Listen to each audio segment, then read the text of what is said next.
ഈ പറഞ്ഞ പോലെ ഞാൻ എഴുതി വെച്ച കാര്യങ്ങളിൽ ഒരു കാര്യവും കൂടെ എഴുതി വെച്ചത് അത് നടക്കൂല എന്ന് എനിക്ക് ഉറപ്പായിരുന്നു. പക്ഷെ അത് നടന്നു. ലാൽ സാറിന്റെ വായിന്ന് തെറി കേൾക്കരുത്. See end of the day Asianet അല്ലെങ്കിൽ Endemol Shine they are creating entertainment. നമുക്ക് വേണ്ട ഒരു കണ്ടന്റ് ചോദിച്ച് മേടിക്കുന്ന പോലെയാണ് നമ്മൾ നിൽക്കുന്നത്. കാര്യം വേറെ ഒരു ഷോയിനും ഇത്രയും ആക്റ്റീവ് ഓഡിയൻസ് പാർട്ടിസിപ്പേഷൻ ഇല്ലായിരുന്നു. നമ്മുടെ ഉള്ളിൽ വേറൊരാളുണ്ട്, ആ ആളെ നമുക്ക് മാത്രമേ അറിയൂ, വേറെ ആർക്കും അറിയില്ല. നമ്മുടെ കൂടെ ജീവിക്കുന്ന ആൾക്കാർക്കും ഒരു പരിധിവരെ കുറെ അറിയാം, പക്ഷെ ഉള്ളിൻ്റെ ഉള്ളിൽ നമുക്കറിയാവുന്ന ഒരാളുണ്ട്.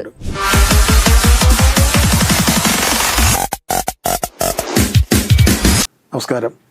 രാജ്യത്തെ പ്രമുഖ ഒഡീസി നർത്തകിയും മലയാളത്തിൽ ശ്രദ്ധേയമായ കഥാപാത്രങ്ങളുടെ സിനിമയിൽ സജീവമാകുന്ന സന്ധ്യ മനോജാണ് നമ്മുടെ അതിഥിയായി ഇന്നെത്തിയിട്ടുള്ളത്.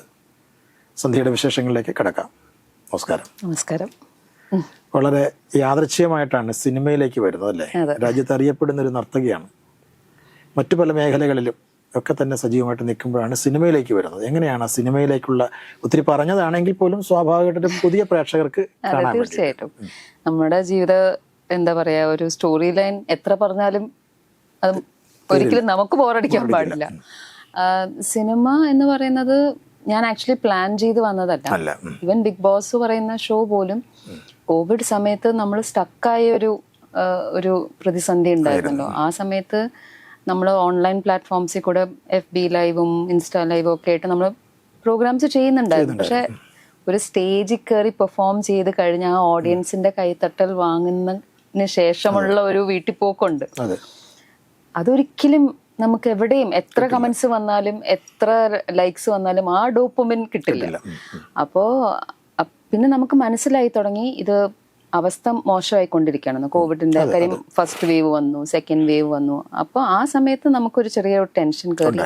കാര്യം നമ്മൾ എത്ര ചെയ്തു എന്ന് പറഞ്ഞാലും നമ്മുടെ ഒപ്പം എല്ലാ, അതായത് ടോപ്പ് ടയേഴ്സ്, സെക്കൻഡ് ടയേഴ്സ് എല്ലാവരും ഒരേപോലെ ഡെസ്പറേറ്റ് ആയി. അപ്പൊ തിരിച്ച് കോവിഡ് കഴിഞ്ഞ് നമ്മൾ തിരിച്ച് സ്റ്റേജിലേക്ക് വരുമ്പോൾ വീണ്ടും ഏത് ലെയറിൽ നിന്നാണ് ഏത് ലെവലിൽ നിന്നാണ് നമുക്ക് അറിഞ്ഞുകൂടാ. കാര്യം നമ്മൾ വിട്ടുപോയ സ്ഥലത്ത് നിന്ന് തന്നെ തുടങ്ങാൻ പറ്റും എന്നുള്ളൊരു എന്താ പറയാ, ഒരു ഓവർ കോൺഫിഡൻസ് ഒന്നും ഒരിക്കലും ഞാൻ എടുക്കാറില്ല. അപ്പൊ അങ്ങനെ വന്നപ്പോൾ ഇത്രയും നാൾ ചെയ്ത കഷ്ടപ്പാടും പിന്നെ കോവിഡ്, അത് കഴിഞ്ഞ് വീണ്ടും അത് റീസ്റ്റാർട്ടാണോ എന്താണ് എവിടെയാണ്, അങ്ങനെ ഒരു നമ്മളൊരു ലോസ്റ്റ്. എത്രയൊക്കെ കോൺഫിഡൻസ് ഉണ്ടെങ്കിലും വി ആർ ഓൾ ലോസ്റ്റ്. പിന്നെ അങ്ങനെ പതർച്ചയുടെ ഒരു സ്റ്റാർട്ടിങ് എത്തിയപ്പം ഇങ്ങനെ എൻ്റെ ഒരു ഫ്രണ്ട് വിളിച്ചിട്ട്, എന്താണ് നിങ്ങൾ ഭയങ്കര ബിസിയാണല്ലോ. കാര്യം ഞങ്ങൾ ഓൺലൈൻ ക്ലാസ്സസ് പഠിപ്പിക്കണ്ടായിരുന്നു. പക്ഷെ അത് നമ്മൾ ഫീസൊക്കെ ഒരുപാട് കട്ട് ഡൗൺ ചെയ്തിട്ടൊക്കെയാണ് ചെയ്തിരുന്നത്. അപ്പോൾ ഞാൻ പറഞ്ഞു, സ്റ്റേജിൽ പോയി കളിച്ച് ഇങ്ങനെ ഒരു ഇതായിട്ട് നമുക്കിനി സ്റ്റേജ് കിട്ടുമോ, കോവിഡ് മാറുമോ, അല്ലെങ്കിൽ എന്താണ് അടുത്ത അവസ്ഥ എന്ന് അറിഞ്ഞുകൂടാ. ആൻഡ് നമുക്ക് മലേഷ്യൻ TV അത്ര ഞാൻ ചെയ്തിട്ടുണ്ട്, യോഗ പ്രോഗ്രാംസ് ചെയ്തിട്ടുണ്ട്. പക്ഷെ പിന്നെ ഇന്ത്യൻ സിറ്റിസൺ ആയതുകൊണ്ട് അവർക്ക് കുറേ റെസ്ട്രിക്ഷൻസ് വന്നു. അങ്ങനെ ഞാൻ ചെയ്യാണ്ടുമായി. അപ്പം TV മേഖല അപ്പം നമ്മൾ ചിന്തിക്കുന്നില്ല, കാര്യം മലേഷ്യയിലാണ്. അപ്പം ഞാൻ പറഞ്ഞു, അപ്പം എൻ്റെ മോൻ മോഡലാണ്, വിളിച്ചത് ഷിയാസ് കരീമാണ്. ഷിയാസും മോഡലാണ്. അപ്പം ഞാൻ പലപ്പോഴും അവനെ കണക്ട് ചെയ്യാറുണ്ട്. അപ്പൊ ഷിയാസ് എപ്പോഴും പറയും ബോംബെയിലേക്ക് വിടും. അപ്പം ഞാനിങ്ങനെ വെറുതെ തമാശക്ക് പറഞ്ഞു, നമുക്ക് സിദ്ധാർത്ഥനെ ബിഗ് ബോസിലേക്ക് വിട്ടാലോ. അന്ന് വരെ ഞാൻ ബിഗ് ബോസ് സീസൺസ് ഒന്നും കണ്ടിട്ടില്ല. അപ്പോൾ ഷിയാസ് പറഞ്ഞു, നീ ഒരു അമ്മയാണോ? അപ്പൊ ഞാനെ, നിന്റെ ഉമ്മ വിട്ടില്ലേ? അപ്പൊ പറഞ്ഞു അങ്ങനെയല്ല, അത് ഭയങ്കര ടഫ് ഷോ ആണ്. അപ്പൊ ഇപ്പൊ എനിക്ക് മനസ്സിലായി നീ ഷോ കണ്ടിട്ടില്ല. ഞാൻ പറഞ്ഞു, see it's a show, end of the day it's a reality show, so you can be who you want to be. അപ്പൊ പറഞ്ഞു, ഞാൻ ഇടാൻ പോണത് നിന്റെ പ്രൊഫൈൽ. അപ്പൊ ഞങ്ങൾ പ്രൊഫൈൽസ് എക്സ്ചേഞ്ച് ചെയ്തിട്ടുണ്ടായിരുന്നു. കാര്യം പലപ്പോഴും മോഡൽ സജഷൻസിന് ഞാൻ ഷിയാസിന്റെ പേരൊക്കെ കൊടുക്കും. ഷിയാസ് ഇട്ടോ ഇല്ലയോ ഇതുപോലെ ഞാൻ ഫോളോ അപ്പ് ചെയ്തില്ല. അത് അങ്ങനെ ഒരു കോൺവെർസേഷൻ നടന്നു വിട്ടു. പിന്നെ എനിക്ക് തോന്നുന്നൊരു കുറേ മാസങ്ങൾക്ക് ശേഷം ജാനുവരി 2021 ഞങ്ങളിങ്ങനെ ക്ലാസ് പഠിപ്പിച്ചുകൊണ്ടിരിക്കുന്നതിൽ നാട്ടിൽ നിന്ന് ഒരു കോള് വന്നു. നമ്പർ നാട്ടിൽ നിന്നാണ്. അപ്പം ഞാൻ പറഞ്ഞു, മനുഷ്യ എന്താ വെച്ചാൽ അച്ഛനമ്മമാരുണ്ട്, നമുക്ക് പേടിയുണ്ടല്ലോ. അപ്പം അങ്ങനെ ഫോൺ എടുത്ത് നോക്കിയപ്പം ഏഷ്യാനെറ്റിൽ നിന്നാണ്, നിങ്ങൾക്ക് ഇപ്പോഴും ബിഗ് ബോസിൽ താല്പര്യമുണ്ടോ? ഇപ്പോഴോ? ഞാനപ്പോൾ ഇങ്ങനെ ബിഗ് ബോസ്, നമ്മൾ യോഗയൊക്കെ ചെയ്ത് ഇങ്ങനെ ഇരിക്കുമ്പോഴാണ് ആ കോള് വരുന്നത്. അപ്പോൾ ഞാൻ പറഞ്ഞു, അല്ല ഞാൻ മലേഷ്യയിലാണ്. അല്ല, സൂം ഇന്റർവ്യൂ ഉണ്ട്, എന്നിട്ട് നോക്കാം. അപ്പൊ അങ്ങനെയായിരുന്നു ആ പ്രോസസ്. അത് എല്ലാം ഒരു എന്താ പറയാ, ഇൻസ്റ്റന്റ് ഡിസിഷൻ ഉണ്ടാക്കണം. യാദൃശ്ചികമായിട്ട് സംഭവിച്ചു പോയ കാര്യങ്ങളായിരുന്നു. യാദൃശ്ചികമാണ്. പിന്നെ അതുപോലെ ഇതിലേക്ക് ഒരു എന്താന്ന് പോലും എനിക്ക് പ്രോപ്പർ ആയിട്ട് അറിയില്ല. എനിക്ക് ഷിയാസിന്റെ വീഡിയോസ് ഞാൻ കുറച്ച് കണ്ടിട്ടുണ്ട്, പക്ഷെ അതിന്റെ ഒരു എന്താ പറയാ ഒരു സ്ട്രാറ്റജിക്കൽ സംഗതികളൊന്നും എനിക്ക് മനസ്സിലായിട്ടില്ല. ഓക്കെ, കുറെ പേരെ വീട്ടിലകത്ത് ഇടുന്നു, അവർക്ക് എന്തെങ്കിലും ടാസ്ക് കൊടുക്കുന്നു, അതിന്റെ പേരിലുള്ള തർക്കങ്ങൾ, ഇതാണ് നമ്മുടെ ഒരു ഓവർവ്യൂ. അതാണ്. അത് കഴിഞ്ഞ് പിന്നെ എനിക്ക് എക്സിറ്റ് അടിച്ചു വരേണ്ടി വന്നു. ചെന്നൈയിലിരുന്ന് ഫസ്റ്റ് ഹോട്ട്സ്റ്റാർ ഡൗൺലോഡ് ചെയ്ത് കാണാൻ തുടങ്ങിയപ്പോഴാണ് ഈശ്വര ഇതാണ് സംഭവം എന്ന് മനസ്സിലായത്. പക്ഷെ ഹാവിങ് സെഡ് ദാറ്റ്, നമുക്ക് നമ്മളെ ഒരു പരിധി വരെ അറിയാമല്ലോ. ആ അറിയാവുന്ന പരിധിയിൽ ഞാൻ എഴുതി വെച്ചു, ഞാൻ എവിടെയാണെങ്കിലും ഞാൻ ഇങ്ങനെയൊന്നും ചെയ്യാറില്ല. അപ്പൊ ഏതൊരു സിറ്റുവേഷൻ ആണെങ്കിലും ഞാൻ ഇങ്ങനെയൊക്കെ ആയിരിക്കും, ഞാൻ പുറത്തിറങ്ങി വരുമ്പോൾ ഇതൊക്കെ തന്നെ ആയിരിക്കണം എന്നുള്ളൊരു സാധനം എനിക്ക് ജേർണലിംഗ് ഉണ്ട്. ഞാൻ ഒരു ഒരു ഒരു ഫോൾ അല്ലെങ്കിൽ ഒരു വീഴ്ച എന്ന് പറയുന്നത് ആസ് എ ആർട്ടിസ്റ്റ് ഞാൻ ഓഡിയൻസിനെ പഠിക്കാൻ വിട്ടുപോയി. അത് ഞാൻ കണക്കിലെടുത്തില്ല, ബിക്കോസ് എൻ്റെ ഫസ്റ്റ് ടൈമാണ് ഇങ്ങനെ ഒരു റിയാലിറ്റി ഷോ. പക്ഷെ ഓഡിയൻസിനെ ഇപ്പൊ ചിന്തിക്കുമ്പോഴും ഓഡിയൻസിനെ പഠിച്ചിരുന്നെങ്കിൽ പോലും അതൊരു റിയാലിറ്റി ഷോ ആയതുകൊണ്ട് ഞാൻ I would have remain the same. വലിയ മാറ്റങ്ങൾ വരുത്താൻ വഴിയില്ല. അപ്പൊ അങ്ങനെ ബിഗ് ബോസ് കഴിഞ്ഞപ്പോഴാണ് സിനിമയിലേക്ക് വരുന്നത്. ബിഗ് ബോസിന്റെ അനുഭവങ്ങൾ ശരിക്കും സന്തോഷകരമായിരുന്നു. എനിക്ക് ഭയങ്കര ഞാൻ അതിനെ കണ്ടിരുന്നത് ഒരു റിയാലിറ്റി ഷോ അല്ലെങ്കിൽ ഒരു ഗെയിം ഷോ എന്നതിനുപരി ഒരു മൈൻഡ് ഗെയിം ആയിട്ടാണ് ഞാൻ കണ്ടത്. അപ്പോൾ അതിനെ ശരിക്കും നമ്മൾ അങ്ങനെ ഒന്ന് വ്യൂ ചെയ്യുകയാണെങ്കിൽ ഒരാളുടെ strength, weaknesses, emotional quotient, IQ എല്ലാം നമ്മൾ അനലൈസ് ചെയ്ത് എവിടെ എങ്ങനെ അങ്ങനെ നമ്മൾ എടുക്കാൻ തുടങ്ങിയ ഇറ്റ്സ് ബ്യൂട്ടിഫുൾ പ്രോഗ്രാമാണ്. And as A participant or A contestant അത് ഭയങ്കര രസമാണ്. ഇവിടെ ഇങ്ങനെ പറഞ്ഞാൽ okay that person is getting affected. അപ്പം നമ്മൾ ഈ ബിഹേവിയേഴ്സ് ഇങ്ങനെ ശ്രദ്ധിച്ചുകൊണ്ടിരിക്കുകയാണ്. അതുതന്നെ എനിക്ക് ഒരു ആദ്യത്തെ 2 ആഴ്ച എനിക്ക് ആരെയും അറിയില്ല, ഇതെന്താണ് ഈ ഷോ എങ്ങനെയാണ്. നമ്മൾ കംഫർട്ടബിൾ ആയപ്പോൾ എനിക്ക് അതാണ് കൂടുതൽ അപ്പീലിംഗ് ആയിരുന്നത്. പിന്നെ ഓക്കെ ബാക്കി എല്ലാവരും ഇരുന്ന് ഡിസ്കസ് ചെയ്യുന്ന കാര്യങ്ങൾ പുറത്ത് എങ്ങനെയാണ് ഇതിനെ വീക്ഷിക്കുന്നത്, എനിക്ക് അതിനെ കുറിച്ച് വലിയ വേവലാതി ഉണ്ടായിരുന്നില്ല. I was just amazed and amused to see the behavioral patterns. ഒരു പക്ഷേ ഒരു ഡാൻസർ ആയതുകൊണ്ട് എനിക്ക് ഈ ക്യാരക്ടർ സ്റ്റഡി ഭയങ്കര ഇഷ്ടമാണ്. അപ്പോൾ ഓരോരുത്തരുടെ ഇങ്ങനെ ഡിഫറെന്റ് സ്വഭാവങ്ങളും പിന്നെ കോവിഡിന്റെ സമയത്തുകൊണ്ട് നമുക്ക് ആകെ കുറച്ച് പേരെ കിട്ടിയിരുന്നു. ഇപ്പൊ പെട്ടെന്ന് ഒരു 14 ചാനൽ ഓപ്പൺ ആയി. So I was very excited. പക്ഷെ പുറത്ത് അതൊരു മൈൻഡ് ഗെയിം അല്ല, അതൊരു റിയാലിറ്റി ഷോ ആണ്, TRP ഉള്ള ഷോ ആണ്. അതിന്റെ കുറെ നാവിഗേഷൻസ് ഉണ്ട്, ആൾക്കാർ വളരെ ഇൻവെസ്റ്റഡ് ആണ്, ആൾക്കാർ പല രീതിയാണ്. അതൊക്കെ വെളിയിൽ വന്നതിന് ശേഷം പിന്നീട് ആ പ്രോഗ്രാം കഴിഞ്ഞ് വെളിയിൽ വന്ന ശേഷം തുടർച്ചയായിട്ട് പിന്നീട് വന്ന പ്രോഗ്രാംസ് കാണുമ്പോഴെങ്ങനെയാണ് അതിനെ കണ്ടിട്ടുള്ളത്? പിന്നീടുള്ള ഷോയെ അതായത് ഞാനിപ്പോ കഴിഞ്ഞ സീസൺ ഞാൻ കണ്ടില്ല. കാര്യം എവിടെയോ എനിക്ക് ഈ പറഞ്ഞ പോലെ ഒരു റേറ്റിംഗ് ബേസിസ് കണ്ടന്റ് പോകുന്നത് ഒരു ആരെയും ഹെൽപ്പ് ചെയ്യുന്ന ഒരു ഭാഗത്തേക്കല്ല എന്നെനിക്ക് തോന്നി. കാര്യം എല്ലാത്തിനും നമ്മൾ ബഹളം ഉണ്ടാക്കാൻ തുടങ്ങിയാൽ പിന്നെ where is a value in who you are. അപ്പോൾ ആ ഒരു എലിമെന്റ് ഓഫ് നമ്മുടെ തന്നെ ഒരു പേഴ്സണാലിറ്റി കാവിങ് അവിടെ ഉണ്ടോ എന്ന് ചോദിക്കുന്നു. അപ്പൊ ഒരാള് ബഹളം ഉണ്ടാക്കിയാലാണ് ശ്രദ്ധിക്കപ്പെടുന്നത്. അതെനിക്കത് അത്ര ശരിയായിട്ട് തോന്നിയില്ല. അപ്പൊ കുറെ കഴിഞ്ഞപ്പോ എനിക്ക് എന്തോ അതൊരു റിപ്പീറ്റ് ഫാക്ടർ ആയിട്ട് തോന്നി. ഇല്ല, അത് ഞാൻ പറയില്ല. കാര്യം ഞാൻ അതിൽ കൂടെ വന്നതാണ്.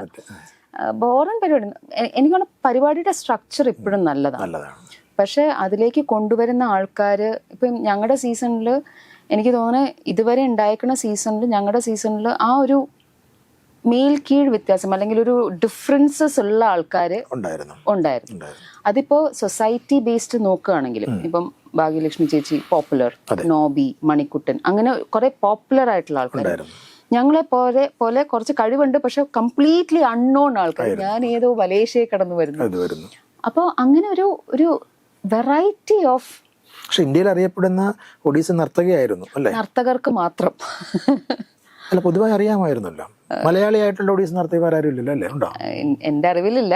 ഇപ്പൊ എന്നാലും ഞാൻ പറയുന്ന ഒരു സിനിമ ഫീൽഡിലോ അല്ലെങ്കിൽ ഒരു TV മേഖലയിലോ കുടുംബ പ്രേക്ഷകർക്ക് അത്ര സുപരിചിതമായിരുന്നില്ല. ആർക്കും അറിയില്ല. ഞാൻ പറയുന്നത് എന്താ വെച്ചാൽ എന്റെ നാട്ടുകാർക്ക് ഒരു 2 കിലോമീറ്റർ റേഡിയസ് വരെ എന്നെ തന്നെ അറിയും. പിന്നെ വെളിയിലറിയാം. ഇപ്പൊ മലേഷ്യയിൽ വോട്ടിംഗ് ഉണ്ടായിരുന്നില്ല. എന്റെ ഹസ്ബൻഡ് കരഞ്ഞു പിടിച്ചു വെച്ചു, ഒന്ന് മലേഷ്യയിൽ വോട്ടിംഗ് ഓപ്പൺ ആക്കാമോ? ഗൾഫിൽ നിന്നും എനിക്ക് ഒരുപാട് കിട്ടിയാണ്. കാര്യം അപ്പം ഞാൻ എന്നെ കണ്ടത് അങ്ങനെയാണ്. ഞാനൊരു ഷോയിൽ പോയി നിൽക്കുമ്പോൾ സന്ധ്യ മനോജ് എന്ന പേഴ്സണാലിറ്റിക്ക് ഉപരി ഞാൻ പ്രതിനിധീകരിച്ചുകൊണ്ട് നിൽക്കുന്ന കുറേ സെക്ടേഴ്സ് ഉണ്ട്. അമ്മയാണ്, വൈഫാണ്, യോഗ ടീച്ചറാണ്, ഡാൻസറാണ്, NRI ആണ്. അപ്പോൾ ആ സെക്ടേഴ്സിൻ്റെ എല്ലാം ഒരു വോയിസിൻ പ്രതിനിധി അല്ലെങ്കിൽ ഒരു റെപ്രസെൻറ്റേറ്റീവ് ആയിട്ട് നമുക്ക് അവിടെ നിൽക്കാൻ പറ്റുന്നുണ്ട്. അപ്പോൾ എന്ത് ഇഷ്യൂ എൻ്റെ നേർക്ക് വന്നിട്ടുണ്ടോ ഞാൻ ആ ഒരു റെപ്രസെൻറ്റേഷനെ എഗൻസ്റ്റ് ആയിട്ടാണ് ഞാൻ പ്രതികരിച്ചിരിക്കുന്നത്. അല്ലാതെ നിങ്ങൾ എന്നെ പറഞ്ഞു ഞാൻ നിങ്ങളെ ഇൻസൾട്ട് ചെയ്യും എന്നുള്ളൊരു സാധനം ഞാൻ എടുത്തില്ല. മാക്സിമം അതൊക്കെ ഒരുപക്ഷെ യോഗയുടെ ഒക്കെ ഒരു ആയിരിക്കും. ഓഫ് കോഴ്സ് ഏറ്റവും കൂടുതൽ യോഗയൊക്കെ ടീച്ചറായിട്ട് പോലും യോഗയൊക്കെ അനുഷ്ഠിക്കുകയും യോഗ ടീച്ചറായും ഒരുപാട് പേർക്ക് പറഞ്ഞു കൊടുക്കുക, അങ്ങനെ ഒരു നല്ലൊരു മനസ്സാണല്ലോ യോഗ ചെയ്യാനും യോഗം വേണമെന്നാ പറഞ്ഞത്. എല്ലാവർക്കും ചെയ്യാൻ പറ്റില്ല. എന്നിട്ടും ഇതുപോലൊരു പരിപാടി ചെന്ന് സന്ധ്യ മനോജ് കേറിയോന്ന് ചില ആരാധകർ ചോദിക്കാറുണ്ട്. പിന്നെ അല്ല, ഇപ്പൊ എന്റെ അച്ഛന്റെ അടുത്ത് ഇപ്പൊ സംസാരിച്ചു. അച്ഛനൊക്കെ ഇഷ്ടപ്പെട്ട അച്ഛൻ ആദ്യം ഞാൻ ഭയങ്കര സത്യസന്ധയാണ്, മുഴുവനായിട്ട് ഞാൻ പറയില്ല, എന്നാലും എന്നോടൊരു കാര്യം പറഞ്ഞാൽ ഞാൻ അതിനെ മാക്സിമം ഫോളോ ചെയ്യും. ഇവര് പറഞ്ഞു ആരോടും പറയാൻ പാടില്ല, ഭയങ്കര സീക്രട്ടാണ്. ഞാനിത് അങ്ങനെ എടുത്ത് വിഴുങ്ങി. പക്ഷെ നമ്മള് ചെന്നൈയിലൊക്കെ വന്ന് എക്സിറ്റ് അടിച്ചു, ഇത്രയും വലിയ തീരുമാനങ്ങളൊക്കെ എടുത്തു. മോള് 10ാം ക്ലാസ്സാണ്. പക്ഷെ പറയാണ്ട് കയറി പോകാൻ എനിക്കൊരു പേടി. കാര്യം അവരെല്ലാവരും കാണുന്ന പ്രോഗ്രാം അല്ലേ. അപ്പൊ ഞാൻ മനോജിനോട് പറഞ്ഞു ഞാൻ മലേഷ്യ വിടുന്നതിന് മുമ്പ് പറയാം. അപ്പൊ ഞങ്ങൾക്ക് അഭിപ്രായമൊന്നുമില്ല, അങ്ങനെ നല്ല അഭിപ്രായമൊന്നും അല്ല ആ ഷോനെ കുറിച്ച്. ഞാൻ പറഞ്ഞു, ഞാൻ എൻ്റെ മോളോട് ചോദിച്ചു, 10ാം ക്ലാസ് പരീക്ഷ എഴുതാൻ നിൽക്കുന്ന കുട്ടിയാണ്. അമ്മ ഇതൊരു ഓപ്പർച്യൂണിറ്റി ആണെങ്കിൽ അമ്മ പൊയ്ക്കോളൂ, എന്തായാലും പരീക്ഷ ഞാനാണ് എഴുതേണ്ടത്. അപ്പൊ നല്ല ടെൻഷനായിരുന്നു. മോൻ ഓപ്പൺ ആയിരുന്നു. പക്ഷെ അവന് ഈ പറഞ്ഞ പോലെ പെട്ടെന്ന് കോവിഡ് സമയമല്ലേ, എല്ലാം നമ്മളിങ്ങനെ ഒരു ബാലൻസിലാണ് പോകുന്നത്. അപ്പൊ ഞാൻ പോയി കഴിഞ്ഞാൽ അവളെ എങ്ങനെ റിയാക്ട് ചെയ്യും, അവരെങ്ങനെ മാനേജ് ചെയ്യും എന്നൊക്കെയുള്ള കൺസേൺസ് ഉണ്ടായിരുന്നു. പക്ഷെ എല്ലാവരും സപ്പോർട്ട് ചെയ്തു.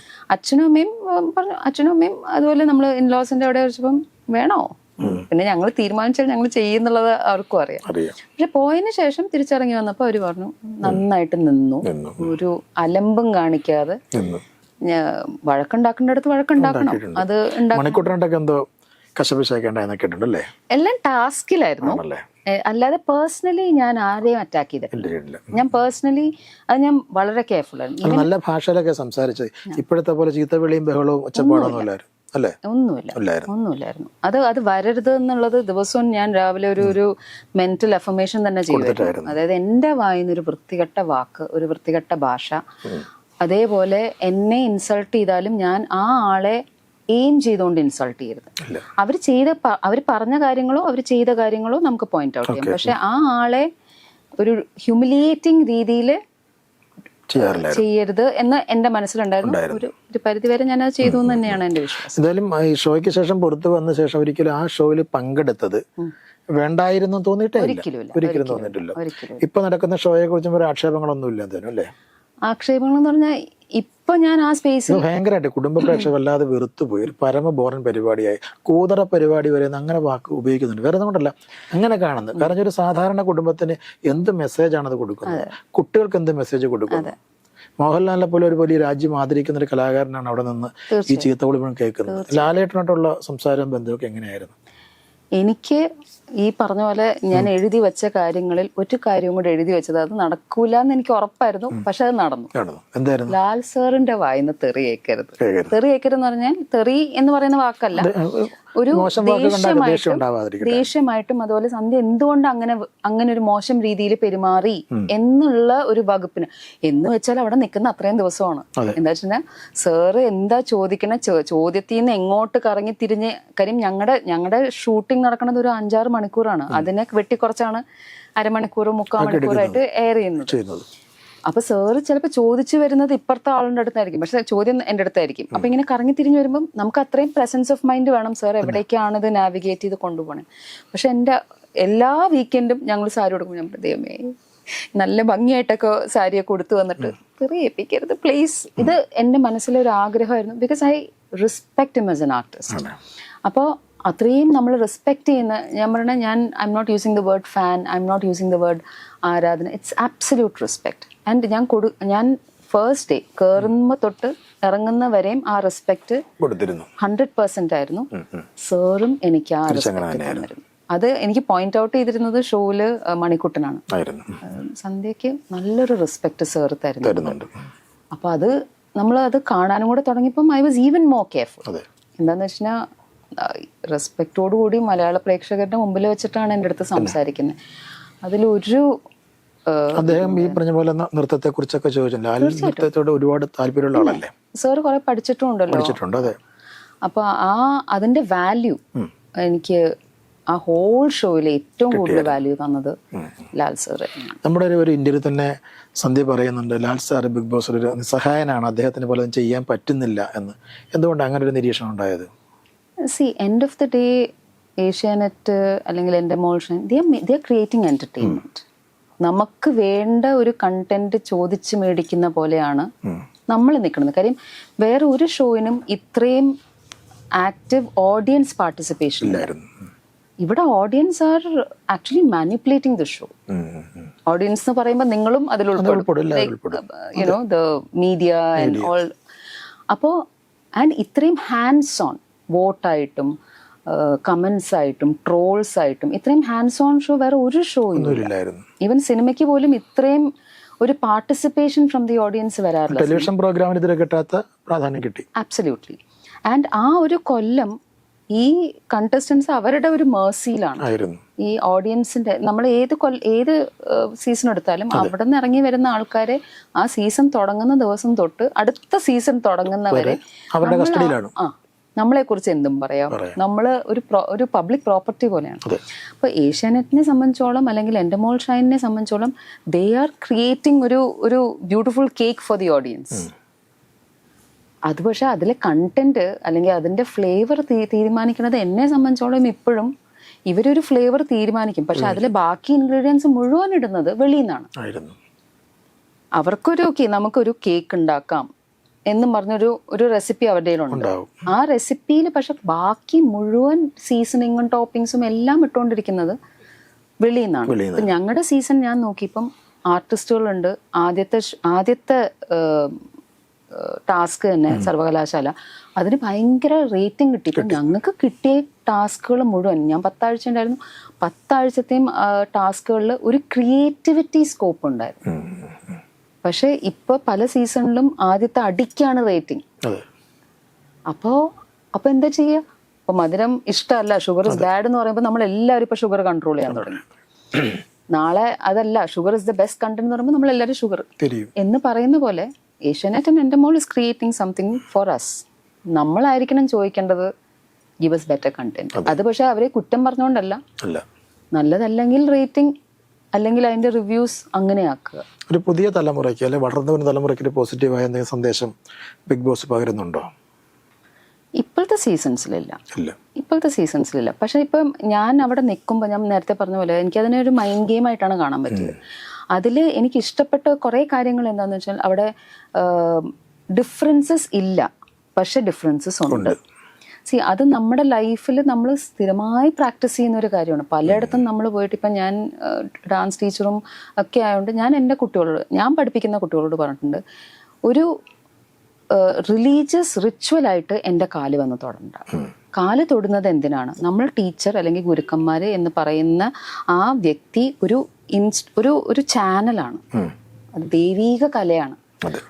അത് നമ്മൾ കറക്റ്റായിട്ട് പഠിപ്പിക്കാനും നിങ്ങൾക്ക് വേണ്ടത് പഠിപ്പിക്കാനും നമ്മളൊരു ചാനലാവുകയാണ്.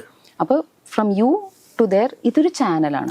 ആ ചാനലിനെ റെസ്പെക്ട് ചെയ്യുന്നു എന്നുള്ളതാണ് ഇതിൻ്റെ ഒരു പ്രോസസ് ഓഫ്. അത് അത്രമേൽ നമുക്ക് ആ ഒരു റെസ്പെക്ട് തോന്നുകയാണെങ്കിൽ മാത്രം ചെയ്താൽ മതി, നിങ്ങൾ കാല് തൊട്ടാൽ മതി.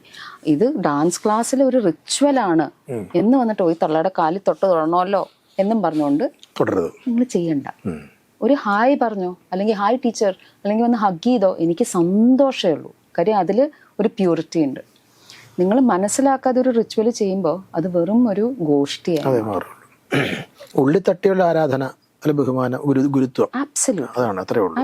പക്ഷെ ഇപ്പൊ അങ്ങനെയല്ല കേട്ടോ. ഇപ്പൊ എല്ലാം ആർട്ടിഫിഷ്യൽ ആയിട്ടല്ല, ഒരു കൃത്രിമമാണ്. ചിരിക്കുന്നത് പോലും കൃത്രിമത്വമാണ്. ഉള്ളി തട്ടിയ ഒരു പുഞ്ചിരിയല്ല. ഇന്നത്തെ പുതിയൊരു മനുഷ്യന്റെ ഒരു ജീവിത സാഹചര്യം കൊണ്ടായിരിക്കാം. പക്ഷെ ഇപ്പോഴത്തെ കുട്ടികളെ എനിക്ക് അങ്ങനെയല്ല കേട്ടോ. അവർക്ക് ചിരിക്കട്ടെങ്കിൽ അവർ ചിരിക്കില്ല. ചിരിക്കില്ല. അവർക്ക് ചിരിക്കണമെങ്കിൽ അവർ ചിരിക്കും, അല്ലെങ്കിൽ അവർ ഫോൺ നോക്കിയിരിക്കും. എനിക്കത് കുറച്ച് ഇഷ്ടമാണ്. ഞാനിപ്പോ നമ്മളുടെ ചില പാരമ്പര്യവാദങ്ങളുണ്ട്. ഇപ്പൊ പെൺകുട്ടികളെ വീടിന്റെ ഉമ്മറത്തിരിക്കാൻ പാടില്ല, മുതിർന്നവർ വരുമ്പോൾ എഴുന്നേൽക്കണം, ഈ കാലും കാലും ഇരിക്കരുത്, അങ്ങനത്തെ കുറെ ചിട്ടകളൊക്കെ ഉണ്ട്. അല്ല, നമുക്കിരിക്കാം. ഞാൻ പറഞ്ഞത് നമ്മളുടെയൊക്കെ ഒരു പാരമ്പര്യമാണ്. പെൺകുട്ടികൾ ഫ്രണ്ടിലിരിക്കാൻ പാടില്ല, മുതിർന്നവർ വരുമ്പോൾ എഴുന്നേൽക്കണം. എന്തുകൊണ്ട് എന്ന് ചോദിച്ചാൽ അല്ല, അത് നല്ല ശീലങ്ങളാണെന്ന് ഞാൻ ചോദിക്കുന്നത്. ആണോ? എനിക്ക് തോന്നിയിട്ടില്ല നല്ലതാണെന്ന്. അതിന്റെ ആവശ്യമില്ല, മനസ്സിലുണ്ടായാൽ മതി ആരാധന അല്ലേ? ബാക്കിയെല്ലാം ആർട്ടിഫിഷ്യലായിട്ട് നമ്മൾ ചുമ്മാ ഒന്ന് സ്വാഭാവികമായിട്ടൊരു മുതിർന്ന ആള് വരുമ്പോൾ എഴുന്നേൽക്കാറുണ്ട്. അല്ല, അത് അറിയാതെ നമ്മൾ ഉയർന്നു പോകുന്നതാ. അല്ലാണ്ട് ഒരാള് വരുന്നു, ആ ആൾക്ക് റെസ്പെക്ട് എന്നുള്ള ഒരു രീതി പോലും നമുക്ക് മാറ്റിവെക്കാം. ആ ഒരാള് പെട്ടെന്ന് കയറി വരുന്നു, ആ ആളെ വെൽക്കം ചെയ്യുന്നത് എണീറ്റ് നിന്നാവാം. അത് നമ്മുടെ ഒരു സെൽഫ് റെസ്പെക്ട് ആണ്. നിങ്ങൾ അകത്തേക്ക് വരൂ എന്ന് കാണിക്കുന്നതിന് സംബോധന ഇല്ലാതെ തന്നെ നമ്മൾ എണീറ്റ് നിൽക്കുമ്പോൾ ദാറ്റ് പേഴ്സൺ ഫീൽസ് വെൽക്കം. എനിക്ക് തോന്നുന്നത് ഇങ്ങനത്തെ പല പരമ്പരാഗത എന്താ പറയാ ഈ റിച്വൽസ് ഓർ റിലീജിയസ് ഫോളോവിങ്സ് അങ്ങനത്തെ ഒരു കൊണോട്ടേഷന് വേണ്ടിയിട്ടായിരിക്കും. ഇതൊക്കെ നമ്മുടെ ഭാരത സംസ്കാരത്തിന്റെയും ഹൈന്ദവ വിശ്വാസത്തിന്റെ ഒക്കെ ചിട്ടകളായിട്ട് അതൊക്കെ ചൂണ്ടിക്കാണിക്കുന്നത്. ചിട്ടകൾ നല്ലതാണ്, പക്ഷെ അതിനൊരു ലോജിക്ക് ഇന്നത്തെ കാലത്തെ കുട്ടികൾ ആവശ്യപ്പെടുന്നുണ്ട്. ആൻഡ് ഐ ബിലീവ് ദാറ്റ് ആ ലോജിക്ക് വേണം. കാര്യം ഒരു ലോജിക്ലെസ് ആയിട്ട് ആര് വന്നാലും എണീറ്റ് നിൽക്കുക, എന്നാ പിന്നെ എണീറ്റ് തന്നെ ഫുൾ ടൈം നിന്നാ പോരെ, എന്തിനാ ഇരിക്കണേ? എന്തായാലും പുതിയ തലമുറ ഇത്തരം വിവേകങ്ങളിൽ അവർക്ക് പറഞ്ഞു കൊടുത്താൽ, അതായത് you have to enlighten them with their own language. ഇപ്പൊ നമ്മൾ എന്നിട്ട് ഞങ്ങള് ഡാൻസേഴ്സ് ഇങ്ങനെയാണ്, അവർ അപ്പൊ തന്നെ കട്ടായി. അവരുടെ അടുത്ത് പിന്നെ നമുക്ക് അടുത്ത സെന്റൻസ് പറയേണ്ട ആവശ്യമില്ല. പക്ഷെ അവരോട് പറയണം, സി ഗൈസ്, ഞാനിവിടെ വന്ന് നിൽക്കണത് എനിക്ക് വേണ്ടിയിട്ടല്ല. ഇപ്പൊ ഞാൻ ട്രെയിനിങ് പല കോളേജസിലും പോയി പഠിപ്പിക്കുന്നുണ്ട്, ഇൻഡക്ഷനായിട്ടും മോട്ടിവേഷനായിട്ടും ഗ്രൂമിങ് ആയിട്ടും. അപ്പം ആദ്യമേ ഞാൻ എന്തോ സംഭവമാണെന്നുള്ളത് ഞാൻ പറയും, ഞാനും പഠിച്ചുകൊണ്ടിരിക്കുക, എനിക്കിഷ്ടമല്ല, ഞാൻ അവരുടെ കാര്യങ്ങൾ തന്നെ പറയും. അപ്പൊ കുറച്ച് പിള്ളേർ വർത്തമാനം പറയാനൊക്കെ തുടങ്ങുമല്ലോ. ഞാൻ ഒറ്റ കാര്യം എനിക്ക് പറയണം, ഞാൻ ഇവിടെ വന്ന് നിൽക്കണത് എനിക്ക് വേണ്ടിയിട്ടാണ് എന്ന് നിങ്ങൾക്ക് പറയും. നിങ്ങൾക്ക് കാശ് കിട്ടിയിട്ടല്ലേ എന്ന് പറയും. അപ്പൊ അവരുടെ ഡയലോഗ് ആദ്യമേ ഞാൻ പറഞ്ഞു, എനിക്ക് കാശ് കിട്ടുന്നുണ്ട്, നിങ്ങൾക്ക് ഗുണമുണ്ടോ ഇല്ലയോ എനിക്ക് പ്രശ്നമില്ല, പക്ഷേ എനിക്കൊരു പിടിവാശയുണ്ട്. ഞാൻ സംസാരിക്കുമ്പോൾ നിങ്ങൾ എല്ലാവരും, അല്ലെങ്കിൽ നിങ്ങൾ സംസാരിക്കണോ എൻ്റെ അടുത്ത് സംസാരിക്കുക, കമന്റ് അടിക്കണോ എൻ്റെ അടുത്ത് പറഞ്ഞോ, എനിക്ക് ഒരു പ്രശ്നവുമില്ല. പക്ഷെ നിങ്ങൾ തമ്മിലിരുന്ന് വർത്താനം പറഞ്ഞു കഴിഞ്ഞാൽ ഞാൻ രണ്ടുപേരെയും കൊണ്ട് പുഷപ്സ് എടുപ്പിക്കും. നിങ്ങൾക്കും ഹെൽത്ത് വൈസ് ബെറ്റർ ആണ്, എനിക്കും എന്റർടൈൻമെന്റ് ആയി, പിന്നെ ഒരു പ്രശ്നമില്ല. അപ്പൊ അവരുടെ രീതിക്ക് നമുക്ക് ഇറങ്ങിച്ചെന്ന് പിന്നെ നമ്മൾ പറയാണ്, see life is not easy, we are still challenged. We pretend not to challenge, not to be challenged. ഇപ്പോൾ സോഷ്യൽ മീഡിയയിൽ നമ്മൾ എല്ലാവരും പോസ്റ്റ് ഇടുന്ന ആൾക്കാരാണ്, റീൽസ് ഇടുന്ന. അത് മാത്രമാണോ നമ്മുടെ ജീവിതം? ഒരിക്കലും അല്ല. ബാക്കിയുള്ളവർ നമ്മളെ കുറിച്ച് എങ്ങനെ ധരിക്കണോ, അല്ലെങ്കിൽ നമ്മൾ എങ്ങനെയാണ് നമ്മുടെ ക്രിയേറ്റിവിറ്റി കാണണോ, അത് മാത്രമേ നമ്മൾ വെളിയിലേക്ക് കാണിക്കുന്നുള്ളൂ. നമ്മുടെ ഉള്ളിൽ വേറൊരാളുണ്ട്, ആ ആളെ നമുക്ക് മാത്രമേ അറിയൂ, വേറെ ആർക്കും അറിയില്ല. നമ്മുടെ കൂടെ ജീവിക്കുന്ന ആൾക്കാർക്കും ഒരു പരിധിവരെ കുറെ അറിയാം, പക്ഷെ ഉള്ളിന്റെ ഉള്ളില് നമുക്കറിയാവുന്ന ഒരാളുണ്ട്. വില്ലത്തരങ്ങളുള്ളതും വൃത്തികേടുള്ളതും നല്ലതുള്ളതും ഉടായിപ്പും എല്ലാം ഉണ്ട്. ചിന്തകൾ കൊണ്ട് നമ്മളെല്ലാം എല്ലായിടത്തും സഞ്ചരിക്കുന്ന ആൾക്കാരാണ്. ആ ആളെ നമ്മളെങ്കിലും അറിഞ്ഞിരിക്കണം. നാട്ടുകാരെ അറിയണ്ട, പക്ഷെ നമുക്കറിയണം. എനിക്ക് ഇപ്പോൾ നമ്മൾ വേറൊരു ആർട്ടിസ്റ്റിനെ കാണുമ്പോൾ നമ്മൾ, ഞാൻ ഇതുപോലെ ആയില്ലല്ലോ, എന്താണ് അവൾക്ക് ഇത്ര കൂടുതൽ, നമ്മുടെ മനസ്സിൽ കൂടെ പോകുന്ന കാര്യങ്ങളാണ്. അത് വേറെ ആരോടും പറയണ്ട. വി ക്യാൻ ബി ലൈക്ക് അത് അവരുടെ സമയം. പക്ഷെ ഉള്ളിൽ അങ്ങനെ ഒരു തോട്ട് വന്നിട്ടുണ്ടെങ്കിൽ, അറ്റ്ലീസ്റ്റ് നമ്മൾ തിരിച്ചറിഞ്ഞില്ലെങ്കിൽ, അത് വേറെ തലത്തിലേക്ക് നമ്മുടെ സ്വഭാവമായിട്ട് മാറും. അപ്പൊ നമ്മളെ തന്നെ ആദ്യമേ ഒന്ന് ചെവിക്ക് പിടിച്ചാൽ വി ബിക്കം ബെറ്റർ പീപ്പിൾ. ഇത്രയും ആ പിള്ളേരോട് അവരുടെ ലാംഗ്വേജിൽ പറഞ്ഞ they are much more receptive than നമ്മുടെ ജനറേഷൻ ആൾക്കാരോട് ഇരുന്ന് പറയണേക്കാട്ടിലും റിസെപ്റ്റീവ് ആണ് ഇപ്പോഴത്തെ. റിസൾട്ടും കിട്ടും. ഈ ഡാൻസിന്റെ കാര്യത്തിൽ പറയാം, നമ്മുടെ കേരളത്തിന്റെ ചുറ്റുപാടിൽ ഇപ്പോൾ എങ്ങനെയുണ്ട്? ഇഷ്ടംപോലെ നർത്തകരുണ്ട്. ആശാ ശരത്ത്, പിന്നെ രാജശ്രീ വാര്യരുണ്ട്, മേതിൽ ദേവികയുണ്ട്, അങ്ങനെ ഒരുപാട് പ്രമുഖരായ നൃത്ത താരങ്ങളുണ്ട്. എങ്ങനെ കേരളത്തിന്റെ ചുറ്റുപാടിൽ വെച്ച് നോക്കുമ്പോൾ എങ്ങനെയാണ് ഈ നൃത്തത്തിന്റെ ഒരു സാധ്യതകളും അതിന്റെ അവസ്ഥകളൊക്കെ പോകുന്നത്? Kerala has always been home ground for dancers. ഞാൻ കേരളത്തിൽ നിന്ന് മലേഷ്യയിലെത്തിയപ്പം I fell in love with Odissi. അപ്പോൾ അതുവരെയും ഈ സാധാരണ മലയാളി കുട്ടികളൊക്കെ ചെയ്യണ പോലെ Bharatanatyam, Mohiniyattam, folk dance, explore ചെയ്യാവുന്ന എല്ലാ ഡാൻസ് ഫോംസും ഞാൻ ചെയ്തിരുന്നു. കാര്യം അതാണ് അന്നത്തെ ഒരു ട്രെൻഡ്, ഇന്നത്തെയും ഒരു ട്രെൻഡ്. പക്ഷേ മലേഷ്യ ചെന്നപ്പോൾ എനിക്ക് കാണാൻ കഴിഞ്ഞത്, ഞാൻ ചെന്നത് ടെമ്പിൾ ഓഫ് ഫൈൻ ആർട്സ് എന്ന് പറഞ്ഞൊരു ഇൻസ്റ്റിറ്റ്യൂഷനാണ്. അത് വലിയ ഇൻസ്റ്റിറ്റ്യൂഷനാണ്. ഇറ്റ്സ് ലൈക്ക് എ യൂണിവേഴ്സിറ്റി പോലെ, എല്ലാ സബ്ജക്ട്സും ഉണ്ട്. അപ്പോൾ എനിക്ക് എൻ്റെ സ്വപ്നത്തിലേക്ക് നടന്നു കയറുന്ന പോലെയായിരുന്നു. അതായത് ഇങ്ങനെ ഒരു സ്ഥലം, അവിടെ എല്ലാ ഫോംസ് ഓഫ് ഡാൻസ്, എല്ലാ ഫോംസ് ഓഫ് മ്യൂസിക്, അത് തന്നെയാണ് സംഭവിച്ചത്. അപ്പോൾ അങ്ങനെ അവിടേക്ക് കയറിയപ്പോൾ എനിക്ക് മനസ്സിലായി, ഒരു സബ്ജക്റ്റിൽ തന്നെ നമുക്ക് പഠിച്ച് തീരില്ല, അറിഞ്ഞ് തീരില്ല, എക്സ്പ്ലോർ ചെയ്ത് തീരില്ല, ആസ്വദിച്ച് തീരില്ല. അത്രമേൽ അപ്പോഴും. പക്ഷെ എനിക്ക് നമ്മുടെ മൈൻഡ് സെറ്റ് ആയിരുന്നു, എനിക്ക് കോണ്ടംപററി പഠിക്കണം, കഥക്ക് പഠിക്കണം, എല്ലാത്തിനും കയറി ഞാൻ പെട്ടിയൊക്കെ ആയിട്ടാണ് ക്ലാസ്സിന് പോയിക്കൊണ്ടിരുന്നത്. അത്രയും ബുക്സ് ഒക്കെ ഉണ്ടായിരുന്നു. അവർ തിയററ്റിക്കലായിട്ട് പഠിപ്പിക്കും. ആൻഡ് അവർക്കിപ്പോൾ എന്താ വെച്ച് കഴിഞ്ഞാൽ, ഇപ്പം നമ്മളിപ്പോൾ ഒരു ഭരതനാട്യം കുട്ടി ഇവിടെ, ഞാൻ ഉൾപ്പെടെ, ഇപ്പം ഞാൻ എൻ്റെ ടീച്ചറിൻ്റെ അടുത്ത് കുവൈറ്റിലാണ് പഠിച്ചിരുന്നത്. ഒരു 5 കൊല്ലത്തിനുള്ളിൽ ഞങ്ങൾക്ക് കുറേ ഐറ്റംസ് അറിയാം. വരസ് അവിടെ ഭരതനാട്യം ഡിപ്പാർട്ട്മെൻറ്റിൽ 6 കൊല്ലത്തിൽ 6 ഐറ്റം പോലും പഠിക്കില്ല. പക്ഷെ പഠിക്കുന്ന സംഗതികൾ തിയററ്റിക്കലായിട്ടും പ്രാക്ടിക്കലായിട്ടും എക്സ്പ്ലോറേറ്റീവായിട്ടും ഫിസിക്കലായിട്ടും എല്ലാ രീതിയിലും തറോ എന്ന് മാത്രമല്ല, തറോ ഒരു ടെക്നിക്കാലിറ്റിയാണ്.